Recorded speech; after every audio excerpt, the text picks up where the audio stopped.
Cela fait maintenant plusieurs heures que je suis couché. Il est 3h34 et il n'y a pas grand-chose que je peux faire. Vous savez le pire ? Je suis dans la même chambre que mes parents. Ils me regardent et j'essaye de ne pas pleurer ou de crier.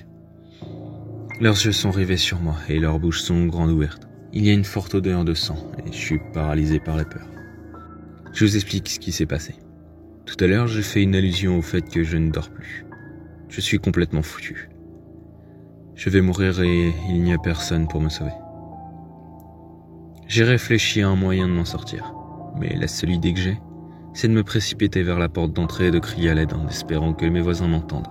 C'est risqué, mais si je reste ici, je vais sûrement mourir. Il attend que je me réveille pour voir son chef-d'œuvre. Vous vous demandez probablement ce qui se passe. Je me demande exactement la même chose. Environ 3 heures plus tôt, j'ai entendu crier dans la maison. Je me suis levé pour voir d'où provenait le bruit, et j'ai eu une envie d'aller aux toilettes. Au lieu de faire la chose la plus logique, vérifier d'où pouvait venir le cri, j'ai décidé d'aller me vider la vessie. Puis j'ai remarqué qu'il y avait du sang sur le tapis de la salle de bain. Terrorisé, j'ai couru jusque dans ma chambre et je me suis caché sous ma couverture, comme le lâche que je suis. J'ai essayé de me rendormir en me disant que c'était juste un rêve très réaliste ou quelque chose comme ça. Puis j'ai entendu la porte de ma chambre s'ouvrir.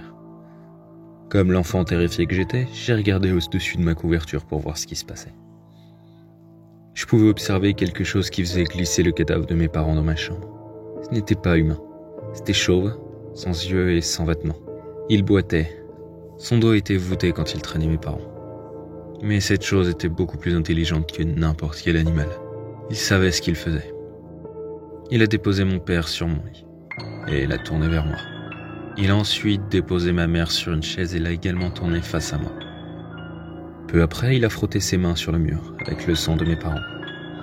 Et pour finir, il a griffonné un message sur le mur que je ne pouvais pas lire dans l'obscurité. Il s'est ensuite glissé sous mon lit et il patienta. Maintenant, mes yeux se sont adaptés à l'obscurité et je peux lire le message sur le mur.